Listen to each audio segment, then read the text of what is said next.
কথাই আমরা ফাঁসি চাই। আমরা ধর্ষকদের প্রকাশ্যে শাস্তি চাই, যেন ধর্ষকরা এরপর যদি ধর্ষণ করতে চায় তাদের যেন রুহু কেঁপে ওঠে।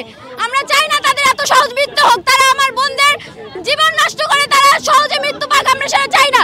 তাদের কঠোর থেকে কঠোরতম শাস্তি দেওয়া হোক এবং জনসম্মুখে তাদেরকে ফাঁসির আওতায় আনা হোক। আর নারীদের যেন দুর্বল না ভাবে, একবার মনে রাখেন নারীরা যদি একবার রুখে দাঁড়ায় এই সমাজ কিন্তু আর চলতে পারবো না।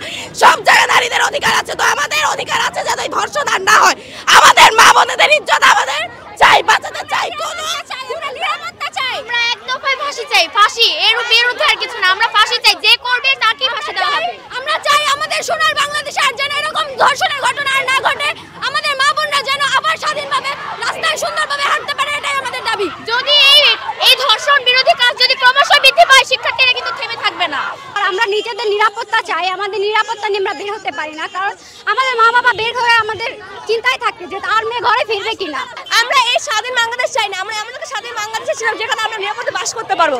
সেখানে আমরা ঘরের বাহিরে মেয়েরা কোনো জায়গা নিরাপদ নাই। মায়ের সামনে মেয়েকে ধর্ষণ করা হচ্ছে, স্বামীর সামনে মেয়েকে ধর্ষণ করা হচ্ছে, তাহলে এই স্বাধীন বাংলাদেশ তো আমরা চাই নাই। আমরা চাই তারা কি কিছু করতে পারে না, তারা মানুষের বিপদ দেখলে আগে আসে না। পুলিশ কি করছে?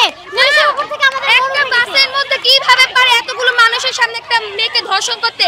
ওদের সাহস নেই, ওরা নিজেদের নিরাপত্তা, ওদেরকে একটু মাথায় সেন্স নেই যে আমাদের বাসায় আমাদের মা বোন আছে, আমরা এখানে হচ্ছে তাদের সাহায্য করি। তারা বাসের মধ্যে কিভাবে সবার সামনে একটা মেয়েকে 4-5-6 জন মিলে রেপ করে। আমরা নারীরা মূলত নিরাপত্তা চাই, যেন আমরা ঘরের বাইরে ঘরে সব জায়গায় যেন আমরা নিরাপদ থাকতে পারি। আমাদের বাবা মায়েরা খুবই চিন্তিত থাকে, তারা কলেজে পাঠায়, স্কুলে পাঠায়, তারা তারপরে চিন্তিত থাকে। না থাকি তাহলে বাবা মারা তো শান্তিতে বসবাস করতে পারবো না এখানে। তারা আমরা নারী অধিকার চাই, আমরা নারী অধিকার চাই, নারী নিরাপত্তা অধিকার চাই। কেননা আমার বাবা মারা কলেজে পাঠায়ও চিন্তিত থাকে, তারা 2-3 বার ফোন করে আমরা পৌঁছেছি কিনা ঠিক মতো কলেজে। 4 বছরের বাচ্চা থেকে 40 বছরের বয়স্ক মহিলা পর্যন্ত ধর্ষণের শিকার। বাসায় নিরাপত্তা নেই, বাহিরেও নিরাপত্তা নেই। কেমন নির্যাতনের শিকার হয়? কারণ তারা বাসা থেকে পাশের বাসায় যে নির্যাতনের শিকার হয়, বাসা থেকে একটু ছাদে বের হয়, ছাদে যদি কেউ থাকে তাহলে তাকে ধর্ষণের শিকার হতে হয়। বাসা থেকে বের হলে রাস্তা চিপা গলি থাকলে সেখানেও তাকে ধর্ষণের শিকার হতে হয়। তাহলে মায়েরা কোথায় নিরাপদ? কিছু নয়। স্বাধীন বাংলাদেশে আমরা চাই এই ধর্ষকদের যেন ফাঁসি হয়। 4 বছরের বাচ্চা থেকে কেউ রেহাই পায় না, ছোট একটা মেয়ে। আমরা যেন সেফলি ভাবে রাস্তায় বের হতে পারি, এরকমের জন্য একটা সিচুয়েশন তৈরি হয়। আমরা যেন বাঁচে, আমরা যেন রাস্তায় ঠিক মতো চলাফেরা করতে পারি, ওনাদের সেই রকমের শাস্তি প্রদান করা হোক, আমরা এটাই চাই।